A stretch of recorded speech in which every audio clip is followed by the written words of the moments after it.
What is up, Batch Leads Nation? This is Nathan Payne. I got my man right here, Sean Young. What's going on, Sean? What's up, guys? What's up?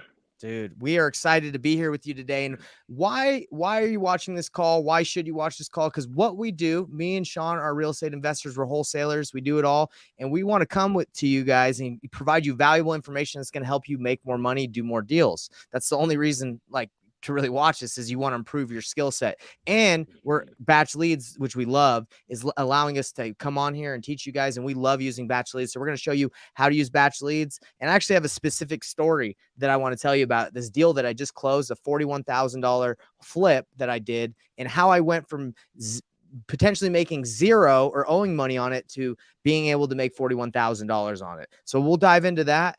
But Sean, what's up, man? Before I dive into my story, bro, it's good to have you here. Tell me a little bit about how you're doing today. Man, I'm always glad to be here. Always glad to add on to your audience and add value to what you got going. And that story that you shared with me about that deal is going to be amazing, guys. So you guys are in for a great treat. It's always good to understand that deals do not always close on the first contact, guys. For our team, it's on average 5 to 8 touches before we close a deal. Sometimes you get a home run on that first swing, but most times, guys, you gotta swing a few times. You gotta be swinging, bro, swinging like crazy, right? Indeed. So everybody that's tuning in, that's watching this live, or if you're gonna watch this after, just give us a little shout out. We do read the comments. We like to respond. We like to reach out to you. So Sean, tell me a little bit before we go into the story. I do painless wholesaling, which I teach people how to get their first deal with little to no marketing spend, and then to scale to advance later. And, we love using Batch for our off marketing. For you, tell everyone what you do so they know what you're up to. Sure thing, guys. Just like Nathan, guys, I've got what's called the smart wholesaling method, guys. And it's basically us using proven systems, strategies, and a virtual assistant, guys. That is the kicker for us, is our virtual assistant company. I own and operate a professionally trained virtual assistant agency. We have monitored, managed VAs that can do it all, guys. Cold calling, text messaging, market research, sending out offers, following up, all that stuff that you don't need to be spending time doing as an entrepreneur, as the owner of the business. We have VAs that can handle that for you guys. So that's what I do out there. I help folks manage their business and start a great business and scale their business using systems, strategies, and a VA. Bro, and that's so important, man. You need a VA. I think in the beginning, we've talked about this before. In the beginning, go through the repetitions, learn what needs to be done. But having a VA is something I would say in every business, right? That most businesses that want to because there's always those tasks that you don't want to spend all your time doing. But yeah, man, it's so important. And you don't want to spend time researching how to put together a spreadsheet. All that type of stuff, guys, VAs can handle for you. So don't waste your time going to YouTube University knowing how to put together a PowerPoint presentation, or, that's not stuff that you need to be worried about. Let your VAs handle that, guys. Exactly. 100%. So what I want to talk to everyone today about is a deal that I did that had just closed 2 days ago. It was a wholesale, not a wholesale fee. It was a fee. Not even a fee. What am I talking about? It wasn't a wholesale deal. I flipped this house, and it was about $41,000 deal, a $41,000 and change. So I want to explain to you how I leverage my network and use the information I saw in Batch to help me make the right decision on what to do with this property. So this is the story of the deal that I did. All right, is everybody ready? So I'm going to share my screen and kind of walk you guys through what happened in this story, but I need to present really quick. And this might have happened to a lot of you because of the market shift, interest rates going up. And maybe it will happen in the life again as we invest, because we know that the market, it just changes. It's not always going to be the same. And that's why we get paid so much, is because we know how to navigate it. If you always stay the same, you're going to, be out of business. And Sean, I know you know what I'm talking about. Like if you just stay stagnant, like especially with marketing, texting, if for RVN texting, like if that's all you did and it's gotten a little bit more difficult, you've had to pivot a little bit. 100%, guys, 100%. If all you guys did was, direct mail, guys, you had to pivot. You got to change as the market changes. You make adjustments. Sometimes you come back to those older strategies, but you have to be aware of what's going on in the market currently and what works today. Yeah, so I want to tell you guys how I was able to pivot on this deal and go from making $0 to making $41,000. Okay, so let's break it down. We bought this house when Utah, we're in Utah, by the way, and it was hot. we bought it. I think it was, I think May of last year or April, like, a couple months before the interest rates went up. And we were hopeful, like most people were like, oh yeah, it's going to keep going. So we bought this thing at a good price, and the property was, when we purchased it, it was almost flipped. Like the person that had it was like doing a little bit of work on the floors. They put the new kitchen countertops. So we just had to go in there and do a little bit of work. It wasn't too crazy of the work that needed to be done. And actually, these actually might be pictures of what I did. But anyway, the house needed a little bit of work. So we put in the time, we put in the effort, we started flipping it. So what happened in Utah is the interest rates in across the United States went up from was it like 3.5, 3.7 to like 6%? Yeah, right away. It was crazy, which basically means that you can afford half the house. you can't Overnight. Overnight. Yeah. So a house that we had that we were looking to sell it for ARV of 500,000 went down, and we were getting offers around like 420, 410, a lot of seller finance offers as well, where they wanted to put like 10 down, 20 down, 30 down. So we were really exploring every option. And I was like, man, I know we can make more. And we literally just, missed the boat. I guess I wish we could have done this sooner, but the timing was wrong. So what I said is I reached out to my network of investors in my area. And this is what I want everyone to know is like, you don't have to do this alone. I reached out to the network of investors that I knew, and I asked them, hey, you guys are facing the same thing. What are you doing to overcome this? And a lot of them are saying, we got to offload quick, just sell it at a loss or just go. And others were saying cash out refi or just rate and term refinance and just hold it until the market goes back. So that's what we did. We rate and term refinanced it. We got a loan at like, certain percentage, even though it was high, it was better than the hard money loan that we had on the flip. And we waited, and it'd been about 6-7 months. And we just sold the house 2 days ago for 4.6. I think it was 455 or 460. And nice. Yeah, but kind of sucked though, because the hard money, while we had it until we rate and termed, it got pretty high, so we were really looking. So can you unfold that for everybody out there, Nathan? Hey, explain how much what did you get on that loan? What was that first hard money loan looking like? What were the terms, conditions, and then how did you follow back up? Like you said, with the second alternative that actually closed it out. How did that all work? Yeah. So I don't remember the exact numbers that we got on the hard money, like how much we had to borrow, but I know it was 12% and 2 points, which is usually what everyone has to borrow when they're doing a flip, right? Maybe you can get a little bit better on the annual interest, but or points, but that's what we had. Points. So what was happening is, because we had borrowed, I think 340, 400,000, can't really remember. No, I think it was like 330 is what we had borrowed. The monthly payment on it was, I think it was like $3,000 a month, and it was like $100 a day. So every month that we were waiting with this flip, it was costing us a lot of money, right? So eventually, like I said, we did a rate and term refinance. If nobody knows what this stuff means, a rate and term refinance is basically, if I understand how to explain it, well, I'm not like a mortgage lender. It's just the bank taking over the same amount that is owed to the hard money lender and giving you another, their rate that they can do. When you do a cash out refi, you usually have equity in the deal. There was not a lot of equity in this deal so that we could pull our money out. So we had to do a rate and term, which was fine. And the interest rate we got was decent. So we did that. We rented it out. We waited. So that's basically what we're able to do to get it done. And then we sold it. So I just want everyone to know that, like, if you're in a situation where, you have a property that's not moving right now, the best move might be just to, do a rate and term refinance to buy, refinance out of it and rent it out until the market comes back. If you're doing flips. Now, this is the beautiful thing about wholesaling. You don't got to worry about this stuff. Indeed. Right? You don't have to worry about any of that. And that's the biggest problem, bro, is I was wholesaling the whole time. And then I started seeing all these big checks these flippers were making just by throwing stuff on the MLS. And I was like, yeah, let's freaking do it. And I got caught with my pants down on this deal and another deal that I didn't make money on. So everybody that's wholesaling, just know that there's beauty to wholesaling and there's less risk than holding the property, because there can be a lot of risk when you hold.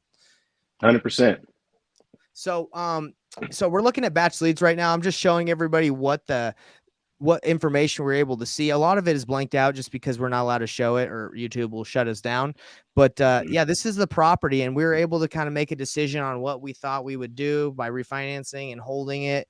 And if you guys haven't checked out batch leads, you definitely should, because this is one of the top, actually the top place that I go for information about a property, whether it's like details of who owns it, MLS data, who's the agent that listed it, if it was listed, tax information. You can get so much information that can help you make a decision on what strategy to do. So if anyone, again, if you've faced what I faced, there's a lot of options out there, and don't neglect your network, your circle, because they can help you. Like, I know if you reached out to Sean or me, we'd be willing to give you some advice on what you should do, but staying in wholesaling, definitely it can help you avoid a lot of these other problems. 100%, 100%. I just want to add on to that as well. I know you guys see a lot of the TV shows and fix and flip to millions. I don't know what they're called, right? They're just called a lot of shows like that. But those shows, guys, I'm not saying there's anything wrong with that, but what I want everyone to understand is that it's not always as pretty as the production makes it look. Okay, remember, it's a production, and they want it to look good. They want it to have a good result. They want it to look exciting for their audiences. So don't get caught up in the TV aspect of it. Make sure that you're understanding what is happening locally in your market by partnering with people, by networking with people, figuring out exactly what's really going on and what to truly expect in your market in today's climate. Bro, so powerful what you just said, because I think we all see the end result and people don't talk about their failures, like they don't want to put that on blast. And I'll tell everyone here, there's another property I had in Provo, which is south, that we got rocked. We had it at a price that made sense when the interest rates didn't shoot up, and we were flipping it, and we couldn't even sell it. No one was making the offer. So we actually had to deed in lieu it back to our hard money lender and give him $15,000 to take it back after all the money we had spent on repairs and all that crap. So we ate a ton of money. I think we lost like $80,000 on that deal, which in total, which sucks. But I want everyone to know that, you win some and you lose some, and flippers, they look at this as like a net game. They don't look at like at least the really good ones. They're not always looking, let me crush it on this one and everyone. Obviously they want to, but they take, okay, am I going to make like average? What do I make on each deal? Right. Cause sometimes they lose and they take that bet. I know a lot of flippers that lose money. So as wholesalers, don't feel like, they're not, the flippers you're giving deals to aren't taking a big risk, because they are. 100%. Do you flip a lot, Sean, or not so much? Not at all. Not so much. That was something that I dabbled in at the beginning of my career, and that just wasn't my lane. I understood, like you say, there's a high risk. And when I'm able to close a deal and make 55, 60,000 on it, and I flipped it to my flipper and he made 50, 60 on it as well, I'm like, hey, hold on. Let me stay in my lane. Let me just be the supplier of those who do this, and they have the stomach for that. Dude, and I was getting a little anxious. I was getting a little froggy. I was like, yeah, I'll freaking take the 60 and the 50. Let's go. And yeah, right. Because the way things were here in Utah is they say we're landlocked because we're in a valley. So they're like, oh, there's just not that many houses for people. So my thought was, oh yeah, even if the market corrects, like it's gonna stay hot here. Nah, man, people are like, I ain't paying, $3,500 for a $500,000 house. That's a 3-bedroom, 2-bath. That's crazy. Exactly. Yeah. That's wild. So, one thing I want to let everybody know, I think this is kind of cool. I actually did a video of the house before we flipped it, and we're not going to watch the whole thing, but I'm just showing you guys like the flipping game. It's not as, as sexy as you think it is. Again, because of what we talked about, they try to make it. I'm so glad you're saying these things, man. I'm so glad you're saying these things, Nathan, because we never hear that. You never really hear that. Like Nathan's saying, you only hear the good stuff. Yeah. Yeah, and I was in this video. This is the one that we flipped. I was going through showing everybody what needed to be done, and you don't know how much these repairs actually amount to. You got doors, trim, siding, light fixtures. You got to make this thing look good, especially with the market recorrecting. Like, people want to buy the nicest stuff. They don't want something like a wholesale deal necessarily, unless you price it real good. But yeah, and if you make something look really good, you got to do landscaping. So we really went all in on this, and yeah, I'm glad we made it out. But yeah, I people just be grateful that wholesaling is exists, because we do provide like a massive value, and we provide a lot of like value to people, to flippers, because it's 100%. a lot of work what we do. Yeah, guys, they're spending all their time figuring this stuff out, fixing properties, making sure that they're staying abreast to what the market trends are. They don't necessarily have time to go out there, sourcing those deals and finding those deals and negotiating those deep discounts like we do. So never forget, or never let someone talk into the idea that wholesaling isn't important, or it's just, for like, I don't know. But you can definitely have a great living with wholesaling. You can make a 6 or 7 figure annually per year wholesaling solely. So 100% make sure that wholesaling is strong, and it is your foundation if you're getting started in real estate, and learn the ins and outs of it. Don't take any shortcuts. Just learn the ins and outs, get the repetitions in, and you'll thank yourself a year or two later when you have that as your solid foundation for your real estate business. 100%. So Sean, before we wrap up, I want to Mhm. ask you, for a lot of the people that watch, I'm assuming on Batch TV, they're newer to Mhm. the software, they're newer to wholesaling. What advice Mhm. would you give someone who's, just got the service and is wanting to get their Mhm. first deal? Guys, you got to dive into it. Go use it. Go out there, pull your list, go through any training that's available for you. Use all the training sources, which there's plenty. Pull your list, guys. Skip trace that list. Start calling on those numbers. Start negotiating, guys. You can do all that within Batch. So there's no need to go outside of Batch. There's no need to understand other tools. You can do all that I just stated right in Batch. So there's no excuses to not get started and to not start taking action today.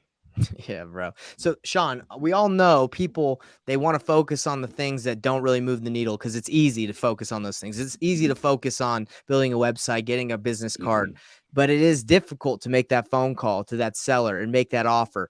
What would you say to those people that are focusing on the ninth, 10th step, like further down the line, but they just won't get on a phone call? They'll skip trace that list, no problem, but they won't call it. They're going to look for everything else to do. What advice would you recommend for people that are in that situation?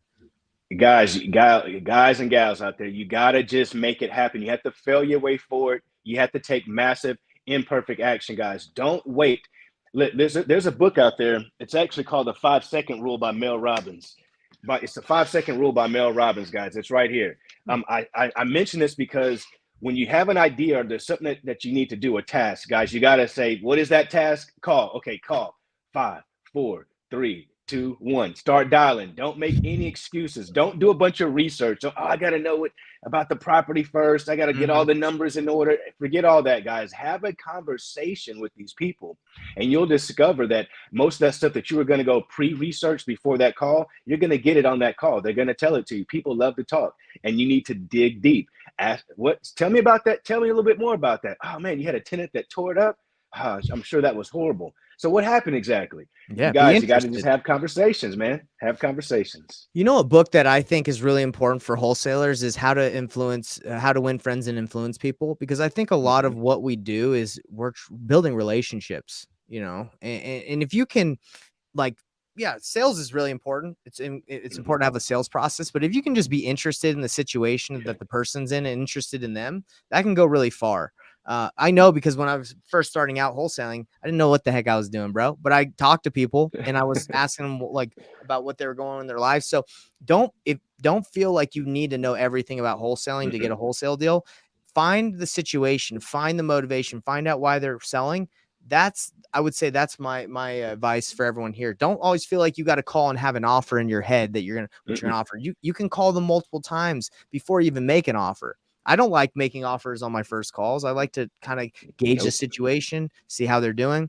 But the cool thing about batch leads is it's a tool that will get you to have multiple conversations, which translates to deals. 100%, man. Like everything Nathan has shared, guys, is golden. I hope you've all been taking notes today. We've poured into you guys as far as giving some great tips on using the service and taking action, not letting things get in your way, not getting in your head, not having to understand step 9 when you're only on step 1. guys, have faith and belief that as you work through the process, each step will unfold itself and reveal what should be done as you get there. So just take action, guys. 100%. So Sean, how can they reach you if they if anybody's interested in, you know, getting a virtual assistant to help them in their business? Guys, head on over to reiworldsolutions.com. reiworldsolutions.com. And if anyone that's listening uses the discount code FREEDOM, you'll get 50% off of your one-time activation fee. So discount code FREEDOM, guys. Let's freaking go. Everybody step Let's up. go. You need a VA. Don't waste your time, you know, trying to find one yourself and vet them. They're already vetted. Sean's got it covered. And if anyone's brand new and interested in learning how I do deals with zero marketing spend, and once eventually when you start doing off market, how to use batch leads, yeah, come to my masterclass. I go through the whole thing and show you exactly how to do deals from start to finish, from being a complete beginner to the end. All right. So Sean, thanks for coming. Always a pleasure, brother. Always. All right. See you guys later. See ya.